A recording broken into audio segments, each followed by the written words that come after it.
प्रिय विद्यार्थियों, हम यहाँ पर वनस्पति विज्ञान विषय के लिए बीएससी पार्ट फर्स्ट के विद्यार्थियों का पेपर था टेरिडोफाइट एंड पैलियोबॉटनी का अध्ययन कर रहे हैं। हमने पिछले कुछ यूट्यूब लेसन में टेरिडोफाइट्स पर चर्चा आरंभ की थी, जिसमें मुख्यतः हमने टेरिडोफाइट्स के विशिष्ट लक्षण, प्रमुख लक्षण, टेरिडोफाइट्स का वितरण, विशेष रूप से राजस्थान में टेरिडोफाइट्स का वितरण एवं टेरिडोफाइट्स का वर्गीकरण, इस पर हमने चर्चा की थी।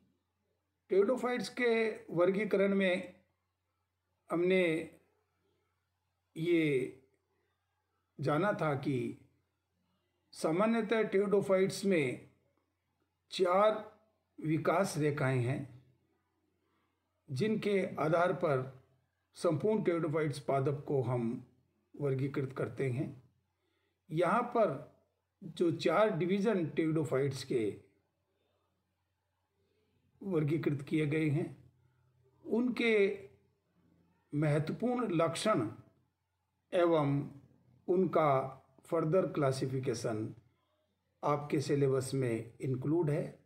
इसलिए हम इन आगामी यूट्यूब लेसन में डिवीज़न साइलोफाइटा, डिवीज़न लाइकोफाइटा, डिवीज़न कैलेमोफाइटा या स्पिनोफाइटा और डिवीज़न फिलिकोफाइटा या टेरोफाइटा के महत्वपूर्ण लक्षणों पर चर्चा करेंगे। आज हम इस यूट्यूब लेसन के माध्यम से इम्पॉर्टेंट कैरेक्टर्स ऑफ डिवीज़न साइलोफाइटा अर्थात डिवीज़न साइलोफाइटा के महत्वपूर्ण लक्षण पर अपनी चर्चा कर रहे हैं।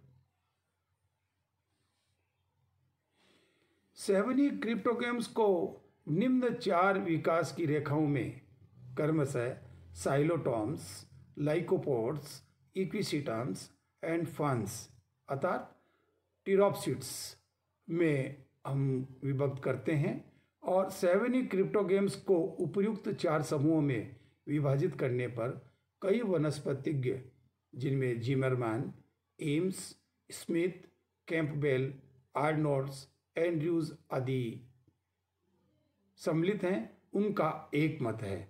चाहे उन समूहों में कोई भी श्रेणी या पद दिया गया हो, उनका मानना है कि टेरिडोफाइट्स की जो विकास रेखाएं हैं, साइलोटॉम्स, लाइकोपोड्स, इक्विसिटम्स एंड फंस, ये 4 महत्वपूर्ण जो है वो विकास रेखा है और इसी के इर्द गिर्द जो है वो टेरिडोफाइट्स का वर्गीकरण हम करते हैं।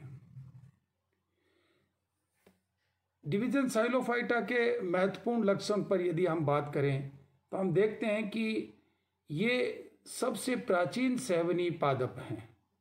साइलोफाइटा के जो मेंबर्स हैं वह सबसे प्राचीन सेवनी पादप सदस्य हैं। इनकी उत्पत्ति पश्च सिल्यूरियन काल में हुई तथा पश्च एवं मध्य डिवोनियन काल में ये पृथ्वी पर प्रमुख वनस्पति के रूप में विद्यमान थे। ये अत्यंत सरल संरचना के द्वारा पहचाने जाते हैं और वर्तमान में केवल साइलोटम एवं मेसिप्टेरिस ही जीवित वंश हैं। इसके अलावा इस डिवीजन के सदस्य जीवाश्म के रूप में मिलते हैं। यदि हम डिवीजन साइलोफाइटा के महत्वपूर्ण लक्षणों पर बात करें तो हम देखते हैं कि इस समूह के मुख्य लक्षण इस प्रकार से वर्णित किए जा सकते हैं। नंबर 1, बीजाणुद्वित पादप शरीर के पॉइंट ऑफ व्यू से भूमिगत परकंद तथा कई पतली ऊर्ध्व द्विभाजी शाखित वायव परओं के रूप में निर्मित होता है। अर्थात इन पादपों का बीजाणुद्वित पादप भूमिगत परकंद एवं द्विभाजी शाखी वायु शाखाओं से निर्मित होता है। नंबर 2, इनमें वास्तविक मूलों का ट्रू रूट्स का अभाव होता है, लेकिन परकंद पर मूलाभास उपस्थित होते हैं। सामान्य पर्णें इनमें अनुपस्थित होती है। वायवीय शाखाओं पर कभी कभी सर्पिल क्रम में व्यवस्थित कुछ पर्ण सदस्य उपांग या शल्की उपांग पाए जाते हैं। स्तंभ में ठोस रंभ उपस्थित होता है, अर्थात जो प्रारंभिक रंभ है, सबसे सरल प्रकार का रंभ है, वह इन पादपों के तनों में पाया जाता है। इनमें जाइलम को घेरे हुए फ्लोएम उपस्थित होता है तथा मज्जा अनुपस्थित होती है। पित्त अब्सेंट होती है और जाइलम के बाहर की ओर फ्लोएम का एक घेरा इनमें निर्मित होता है।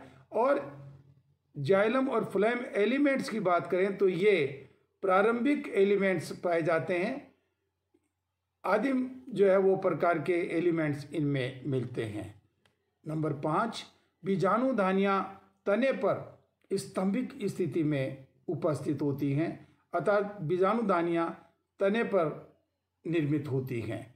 इसे हम कॉलाइन स्पोरेंजियम कहते हैं। बीजाणुधानियाँ वायु शाखा पर पाई जाती है। साइलोटम में बीजाणुधानियाँ तने के पार्श्व भाग में दिखाई देती है।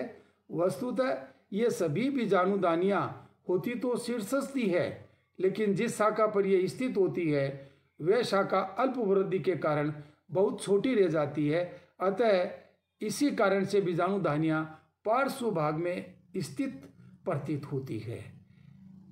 साइलोफाइटा डिवीजन के सभी सदस्य जीवाश्म और जीवित सदस्य समबीजाण्विक होते हैं, होमोस्पोरस होते हैं, अर्थात एक ही प्रकार के बीजाणु इनमें निर्मित होते हैं।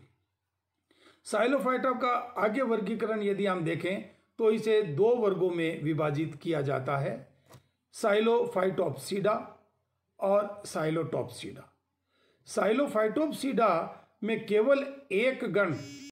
साइलोफाइटा का आगे वर्गीकरण देखें, ये 2 वर्गों में विभाजित किया जाता है, साइलोफाइटोप्सिडा और साइलोटॉप्सिडा। साइलोफाइटोप्सिडा में केवल एक गण वर्गीकृत किया गया है, साइलोफाइटेल्स। और साइलोफाइटेल्स गण के लक्षण व साइलोफाइटोप्सिडा वर्ग के लक्षण समान ही मिलते हैं।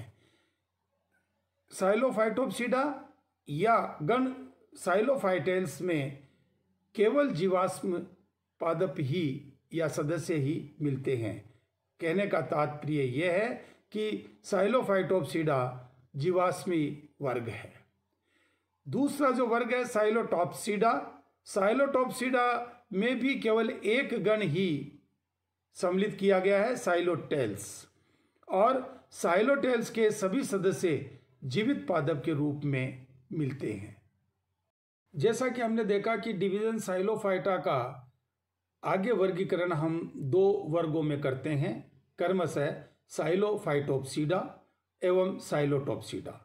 साइलोफाइटोप्सिडा एवं साइलोटॉप्सिडा दोनों ही वर्ग एक एक गण द्वारा निरूपित किए जाते हैं, रिप्रेजेंट किए जाते हैं, क्रमशः साइलोफाइटेल्स साइलोटॉप्सिडा में और साइलोटेल्स साइलोटॉप्सिडा में वर्णित किया जाता है।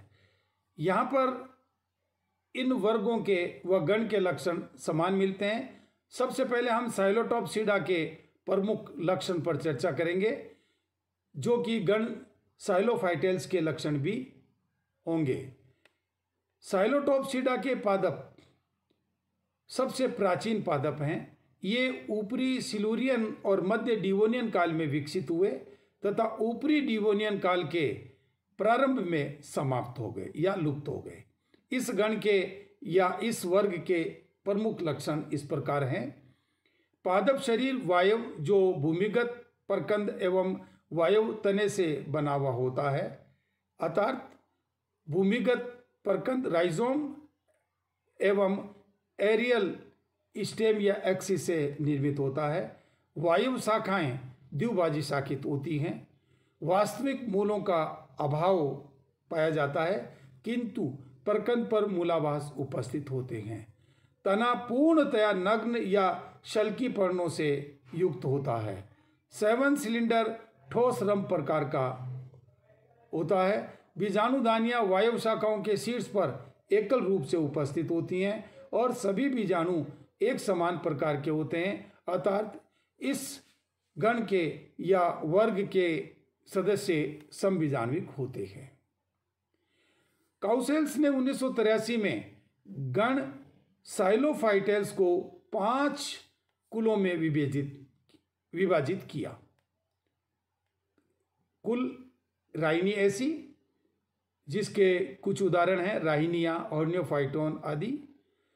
कुल जोस्टेरोफाइटेसी, जिसका कि उदाहरण है जोस्टेरोफिलम। कुल साइलोफाइटेसी, जिसमें कि साइलोफाइटोन। एस्ट्रोजाइलेसी, जिसमें एस्ट्रोजाइलोन। और स्यूडोस्पोरक्नेसी, जिसमें कि स्यूडोस्पोरक्नस रखा गया है। साइलोटोप्सिडा दूसरा जो वर्ग है, उसके लक्षण या गण साइलोटेल्स के लक्षण इस प्रकार हैं। इस गण में केवल 2 जीवित वंश ही पाए जाते हैं, साइलोटम एवं मैसिप्टेरिस। और इसके मुख्य लक्षण इस प्रकार हैं। नंबर 1, बीजाणुदित पादप शरीर द्विभाजी शाखित होता है। ये भूमिगत प्रकंद एवं ऊर्ध्व वायु शाखाओं से निर्मित होता है। वास्तविक मूलों का अभाव होता है या ये छोटी होती हैं। 7 सिलेंडर ठोस रंभ से नाल रंभ तक पाया जाता है। ऊर्ध्व शाखाओं में से कुछ बंदे तथा कुछ जननसम होती हैं। बीजाणुधानियां अल्प वृद्धि वाली शाखाओं के शीर्ष पर अथवा पर्णनुमा उपांगों के कक्ष में उत्पन्न होती है। पर्ण अनुपस्थित होता है या छोटी पर्णें उपस्थित होती हैं। बीजाणुधानियां समबीजाण्विक प्रकार की होती हैं। इनमें युग्मकोद्भिद भूमिगत तथा इनका आकार छोटी छोटी सलाखों जैसा होता है। इनके एंथिडियम में पुंमणु द्विकशाभिक होते हैं, चल होते हैं। आज के इस चर्चा में हमने देखा कि सबसे प्राचीन जो पादप हैं वे डिवीजन साइलोफाइटा में रखे गए हैं और साइलोफाइटा को 2 वर्ग एवं 2 गणों में विभक्त किया गया है। यहाँ पर हमने दोनों वर्गों के एवं साइलोफाइटा के प्रमुख लक्षण पर बात की। आज का क्लास वर्क लघु उत्तरात्मक प्रश्न नंबर 1, सबसे आद्य प्रकार के टेरोफाइट्स के डिवीजन का नाम लिखिए। नंबर 2, डिवीजन साइलोफाइटा में सम्मिलित जीवित वंशों के नाम लिखिए। नंबर 3, साइलोफाइटोप्सिडा के प्रमुख लक्षणों का उल्लेख कीजिए। और नंबर 4, साइलोटोप्सिडा के प्रमुख लक्षणों का उल्लेख कीजिए। यहाँ पर ये टिप्पणी स्वरूप क्वेश्चन है, 3 और 4 गलती से यहाँ पर प्रिंट हुए हैं, आप सुधार कर लें। लघु उत्तरात्मक प्रश्न के क्रम संख्या 3 व 4 को टिप्पणियों की श्रेणी में रखें। नेक्स्ट टिप्पणी वाले क्वेश्चन में से एक और क्वेश्चन बनता है, डिवीजन साइलोफाइटा के जीवाश्मी पादप। निबंधात्मक क्वेश्चन पूछा जा सकता है। निबंधात्मक क्वेश्चन में जो क्वेश्चन बनता है वह है, डिवीजन साइलोफाइटा के प्रमुख लक्षणों का विस्तार से उल्लेख कीजिए। ये पठन पाठन सामग्री कोविड-19 महामारी के काल में विद्यार्थियों को ऑनलाइन अध्ययन हेतु विषय वस्तु उपलब्ध कराने के उद्देश्य से तैयार किया गया चैप्टर है। यह केवल विषय की जानकारी सभी तक प्राप्य हो, इस उद्देश्य से किया गया कार्य है।